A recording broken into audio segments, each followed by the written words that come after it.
പറയുന്നത് ICUവിൽ കിടക്കുന്ന ആളുകളുടെ ബന്ധുക്കൾക്ക് കിടക്കുവാൻ വേണ്ടിയുള്ള ഒരു ക്രമീകരണം ICUവിൻ്റെ ഫ്രണ്ടിൽ ഒരു ഹാളിൽ ചെയ്യും. കാരണം ഞാനും എൻ്റെ സുഹൃത്തും കൂടി റൗണ്ട്സിൽ ഇങ്ങനെ പോയ സമയത്ത് പല പ്രാവശ്യം കണ്ടു. 3, 4, 5, 6 ദിവസം കൊണ്ട് കാണുന്നുണ്ട് ഒരു മാതാവും പിതാവും അവിടെ കിടക്കുന്നത്. ഒരു 7 ദിവസം കഴിഞ്ഞപ്പോൾ എൻ്റെ കൂടെ ഉണ്ടായിരുന്ന സാർ എന്നോട് പറഞ്ഞു, നമുക്കൊന്ന് ചോദിക്കാം ഇവരുടെ ആരാണ് ഇവിടെ കിടക്കുക, ഇത്രയും ദിവസമായിട്ട് ഈ മാതാവിനെയും പിതാവിനെയും ഇവിടെ കാണുവാൻ കഴിയുന്നുണ്ടല്ലോ. പക്ഷെ അത് കാണുന്നത് പകൽ സമയത്ത് അങ്ങനെ കാണുവാൻ കഴിയുന്നില്ല. വൈകുന്നേരം ഒരു 6 മണി കഴിഞ്ഞ സമയത്താണ് ഇവരെ അവിടെ കാണുന്നത്.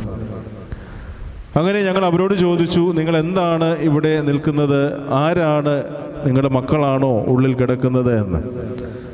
അപ്പോൾ ആ പിതാവ് പറഞ്ഞൊരു കാര്യമുണ്ട്, ഞങ്ങളുടെ ആരും ഈ ഹോസ്പിറ്റലിൽ കിടക്കുന്നില്ല, ഞങ്ങൾക്ക് തല ചായ്ക്കുവാൻ ഒരിടം വേണമായിരുന്നു, അങ്ങനെയാണ് ഞങ്ങൾ ഇവിടെ കടന്നു